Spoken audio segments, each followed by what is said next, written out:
Film ini berjudul Karate Kid dengan tokoh utamanya bernama Dre.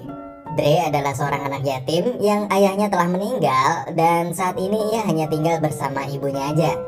Di awal film diceritakan Dre dan ibunya yang akan pindah dari Detroit ke Cina karena ibunya yang akan bekerja di sana. Nah, Dre ini bisa dibilang nggak tahu apa-apa soal Cina. Dre adalah anak yang nakal dan gayanya yang songong. Ibunya Dre terus-menerus memaksa Dre untuk belajar bahasa Cina, tapi Dre sepertinya nggak terlalu tertarik sama negeri Cina itu yang dianggapnya adalah negeri yang kumuh dan bangunannya yang sudah tua dan ketinggalan zaman. Tapi gimana pun juga, Dre harus tetap bisa nyesuaiin diri karena mulai sekarang dia bakalan tinggal di Cina dalam waktu yang cukup lama.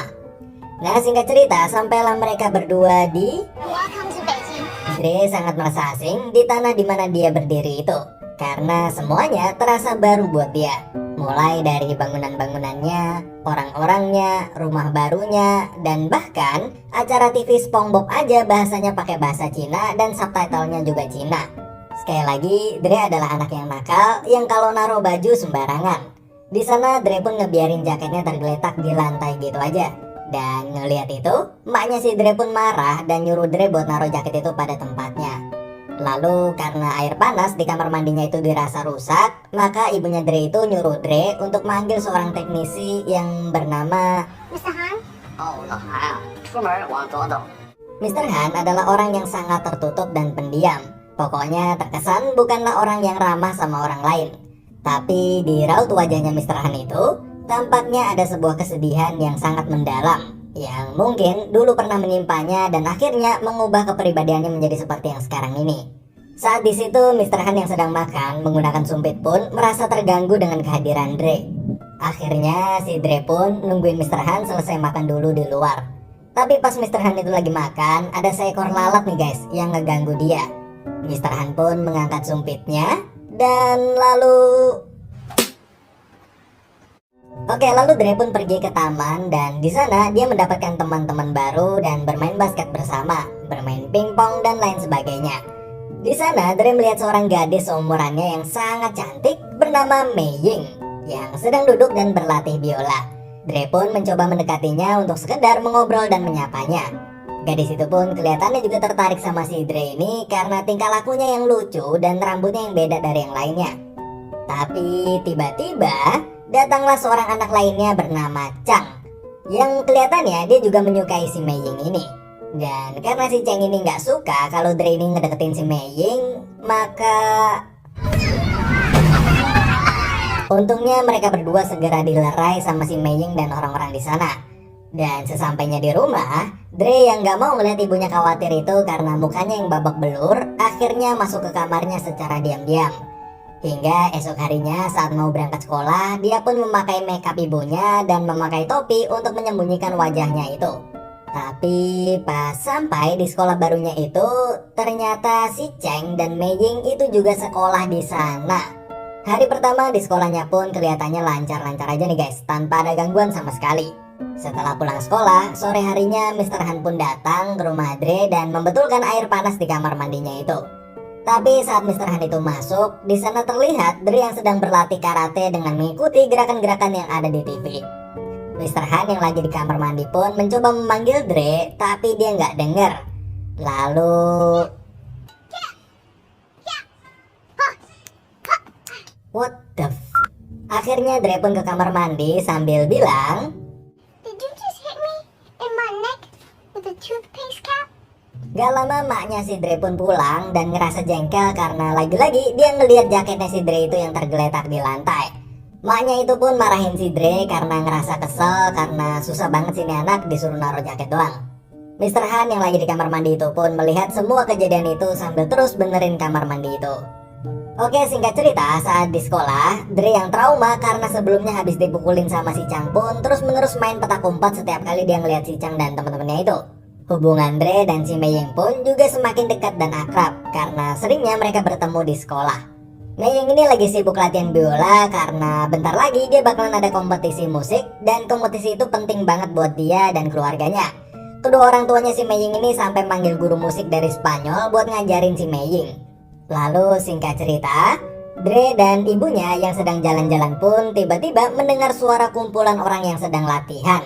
Dan saat mereka lihat, ternyata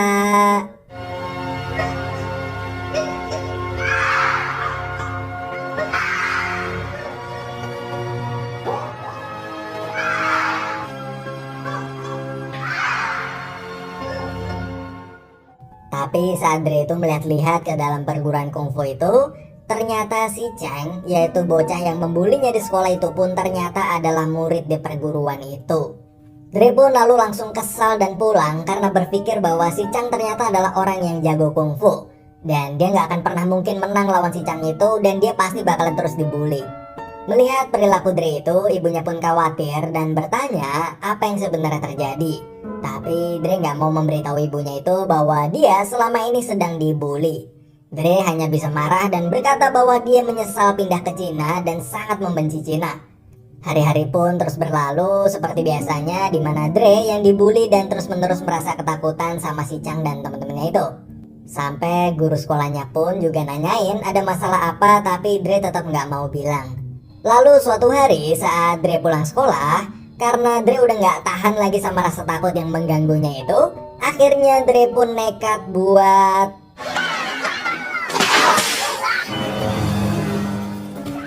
Dre pun langsung segera lari dikejar sama Chang dan teman-temannya itu. Tapi saat sampai di suatu tempat di mana Dre kekunci, mereka pun mukulin Dre sampai babak belur. Maaf ya guys, di bagian pembulian ini saya pause atau skip karena takut ditegur sama YouTube. Dan saat Dre ini udah babak belur dan mau di finishing, tiba-tiba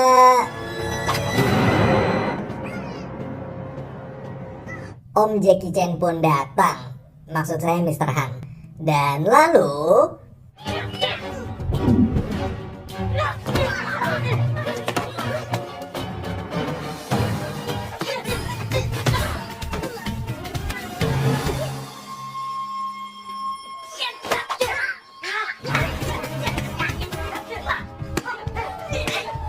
si Dre yang melihat semua itu pun kaget karena ternyata selama ini Mr. Han yang dia kira hanya seorang tukang servis ternyata adalah seorang ahli kungfu. Setelah semua itu, Dre lalu diobati dengan pengobatan tradisional Cina oleh Mr. Han itu. Di film ini banyak banget nih guys pesan-pesan moralnya, seperti Thought you were just a maintenance man. You think only with your eyes, so you are easy to fool. No such thing as bad students, only bad teacher. dan banyak lagi pesan-pesan moral lainnya yang disampaikan oleh si Mr. Han ini. Akhirnya Dre pun memohon pada Mr. Han untuk mengajarinya kungfu, tapi Mr. Han menolaknya.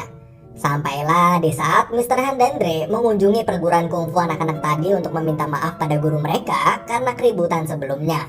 Tapi guru mereka justru nggak terima dan menyuruh salah satu dari Mr. Han atau Dre itu untuk berduel. Tapi Mr. Han yang kebetulan melihat poster turnamen kungfu di dinding akhirnya berkata bahwa Dre akan berduel dengan mereka di turnamen kungfu itu. Tantangan dari Mr. Han itu pun diterima oleh guru itu. Setelah mereka keluar, Dre pun bertanya apa yang mereka bicarakan karena Dre nggak begitu lancar bahasa Cinanya, jadi dia nggak paham. Nah, Mr. Han pun mengatakan pada Dre bahwa Dre akan melawan mereka semua di turnamen kungfu nanti. Dre awalnya kaget karena nggak mungkin Dre bisa menang lawan mereka semua karena mereka semua jago banget kungfunya. Tapi Mr. Han berkata bahwa yang mereka pelajarin bukanlah kungfu yang sebenarnya. Dan lalu Mr. Han juga berkata bahwa More good news. I will teach you real kung fu. oke, esok harinya Dre yang sangat senang bakalan diajarin kungfu pun akhirnya datang ke rumahnya Mr. Han itu. Saat setelah dia masuk ke rumah, Dre pun kaget karena dia merasa aneh melihat ada mobil di ruang keluarganya si Mr. Han itu. Tapi pas ditanya soal mobil itu, Mr. Han nggak mau jawab dan langsung nyuruh Dre buat mulai latihannya. Tapi ternyata latihannya bukan diajarin jurus-jurus ini itu, tapi cuma disuruh buat take it on take it off jaketnya aja, atau ngelepasin dan pakai jaketnya berulang kali. Put it on. Take it off. Hand it up. Take it down. Put it ground. Pick it up. Dre seharian itu cuman belajar cara pakai jaket, lepasin jaket, gantungin jaketnya, jatuhin jaketnya, lalu diambil lagi dan kemudian diulang-ulang. Dre yang kesal pun terus-menerus nanya kenapa latihannya cuman gini doang, tapi Mr. Han nyuruh Dre buat tetap fokus tanpa banyak tanya. Hari demi hari pun berlalu, Dre masih terus melepas dan mengenakan jaketnya itu ribuan kali. Saat hujan, panas, siang, dan malam, hanya itu aja latihan yang diajarkan Mr. Han kepada Dre. Akhirnya, sampailah saat Dre itu muak sama latihannya itu karena dinilainya nggak ada kemajuan sama sekali karena cuman gitu-gitu doang. Dan akhirnya, emosi Dre pun meledak dan berkata bahwa dia berhenti. I put my jacket on 1,000 times. I took it off 1,000 times. This is stupid. I'm done. You know why you only have one student? Because you don't know Kung Fu. Melihat dan mendengar perkataan Dre itu, Mr. Han pun langsung memanggilnya dan lalu... Check it on. Remember, always strong. Pick up your jacket! Pick up your jacket. Stop. Check it out! Dre pun kaget karena tanpa dia sadarin tiba-tiba dia jadi jago banget kungfu. Dan dari situ Mr. Han pun lalu menjelaskan pada Dre maksud dari gerakan memakai dan melepaskan jaket yang sudah Dre lakukan ribuan kali itu. Kung Fu lives in everything we do, Xiao Dui. It lives in how we treat people. Everything is Kung Fu. Semenjak itu Dre jadi mulai serius lagi dalam mempelajari kungfu dan mulai respect lagi sama Mr. Han. Oh ya guys, Dre ini sekarang dipanggil sama si Mr. Han dengan nama Xiao Dre. Nama itu adalah nama Cina yang diberikan Mr. Han ke si Dre itu. Esok harinya, Xiao Dre dan Mr. Han pergi ke tempat di mana dulu waktu kecil Mr. Han berlatih kungfu bersama ayahnya. Di sana Xiao Dre pun terkejut melihat betapa indahnya kungfu yang sebenarnya. Jauh berbeda dengan kungfu yang selama ini ia lihat di perkotaan. Bahkan sampai ada seorang wanita yang dikiranya Dre wanita itu bisa mengikuti gerakan seekor ular. Tapi ternyata Was copying the woman. setelah itu mereka terus berlatih kungfu di sana. Singkat cerita, setelah mereka pulang, esok dan esok harinya mereka masih terus berlatih. Dan tibalah sampai hari di mana Mr. Han mengatakan bahwa hari itu libur dan tidak ada latihan dulu karena Mr. Han hari itu sedang ada urusan penting. Di hari libur latihan itu, Xiao Dre mengajak Mei Ying bolos latihan juga untuk bermain di sebuah taman hiburan. Tapi tiba-tiba orang tua Mei Ying itu menelpon dan menjemputnya pergi karena audisinya si Mei Ying ini ternyata ada perubahan jadwal nih guys. Semenjak itu Mei Ying pun dilarang oleh orang tuanya untuk bertemu lagi dengan si Xiao Dre. Karena Xiao Dre ini dianggap oleh kedua orang tuanya Mei Ying itu telah mengganggu latihannya si Mei Ying itu. Xiao Dre yang mendengar perkataan itu pun merasa sangat sedih. Dan akhirnya saat dia pulang, dia pun mampir terlebih dahulu ke rumahnya Mr. Han. Saat Xiao Dre ini sampai di rumahnya Mr. Han itu, Xiao Dre pun gak sengaja melihat Mr. Han yang sedang...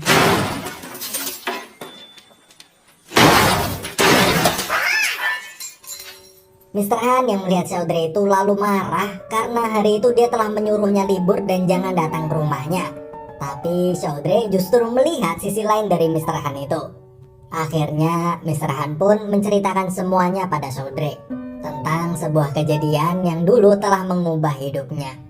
Dulu saat Mr. Han sedang mengendarai mobil itu bersama anak dan istrinya, mereka mengalami sebuah kecelakaan yang menyebabkan anak dan istrinya Mr. Han meninggal dunia. Semenjak itu Mr. Han setiap tahunnya selalu memperbaiki mobilnya itu, lalu menghancurkannya, lalu memperbaiki lagi dan menghancurkannya lagi. Every year, I fix a car. Still fix nothing.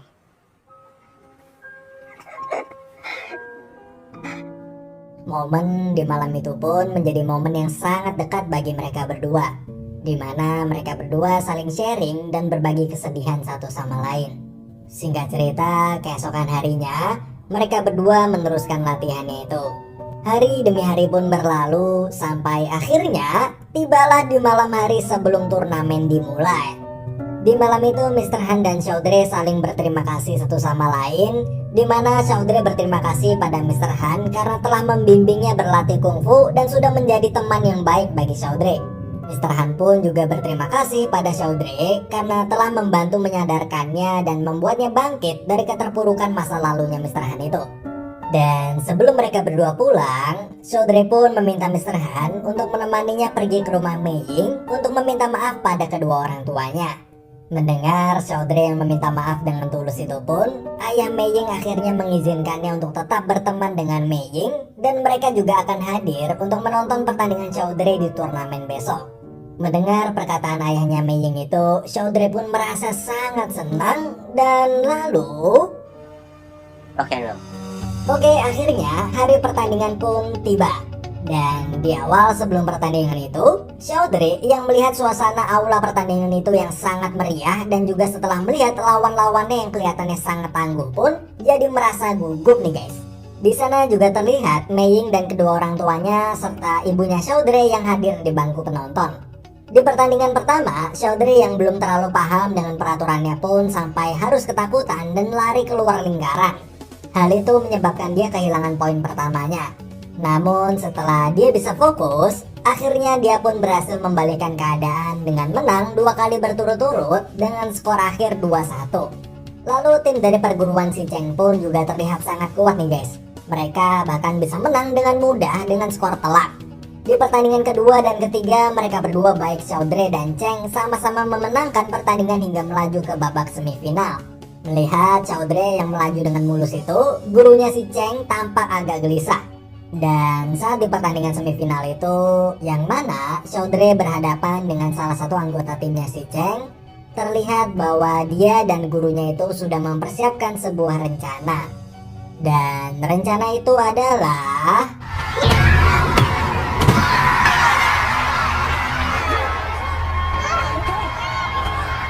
Setelah mematahkan kaki Chaudhry itu, temannya si Cheng itu pun terlihat dari raut wajahnya bahwa dia merasa sangat bersalah dan tertekan karena harus menjalankan tugas kotor dari gurunya itu. Dan dia pun akhirnya didiskualifikasi. Setelah itu Chaudhry dibawa ke ruang medis. Di sana dokter mengatakan bahwa Chaudhry yang patah tulang nggak akan bisa melanjutkan pertandingannya dan harus menyerah. Sementara itu di arena ada panitia dan Cheng yang sedang menunggu kabar dari Chaudhry, dan bila Chaudhry nggak bisa melanjutin pertandingannya maka dia akan dianggap gugur dan Cheng bakal otomatis menang. Tapi Chaudhry memohon ke Mr. Han supaya ngelakuin pengobatan tradisional Cina yang dulu pernah dilakuin ke Chaudhry juga. Awalnya Mr. Han gak mau ngelakuin itu karena bagi Mr. Han yang terpenting Chaudhry sekarang udah bisa ngasih pesan kuat ke mereka dan mereka udah gak bakalan lagi ngebully si Chaudhry ini sekarang. Tapi Chaudhry justru berkata hal yang lain nih guys. Chaudhry berkata bahwa yang sebenarnya dia benci itu bukanlah bulian dari orang lain, tapi rasa takut yang ada di dalam dirinya si Chaudhry. Chaudhry ngerasa bahwa satu-satunya cara biar rasa takut dalam hatinya Chaudhry itu bisa hilang adalah dengan ngalahin tuh bocah. Akhirnya Mr. Han pun mau buat ngobatin Chaudhry itu, dan akhirnya Chaudhry pun kembali ke arena buat pertandingan finalnya. Dan pertandingan final pun dimulai. Di babak pertama pertandingan final itu Chaudhry kalah hingga tertendang keluar arena. Tapi tanpa diduga-duga, Chaudhry berhasil membalikkan keadaan dengan memenangkan pertandingan kedua dan ketiganya nih guys. Namun di babak keempatnya itu, gurunya si Cheng menyuruhnya untuk fokus menyerang kakinya Chaudhry yang baru sembuh itu. Hingga akhirnya Dre pun terjatuh dan merintih kesakitan. Lalu akhirnya di babak final itu, karena Chaudhry udah nggak bisa lagi gunain kaki kirinya yang sakit itu, dia pun lalu memasang kuda-kuda yang persis seperti wanita pengendali ular yang dulu dia pernah lihat saat di perguruannya si Mr. Han itu. Dengan tenang, Chaudhry membuat Cheng mengikuti gerakannya sebagaimana ular mengikuti gerakan si wanita itu. Dan lalu...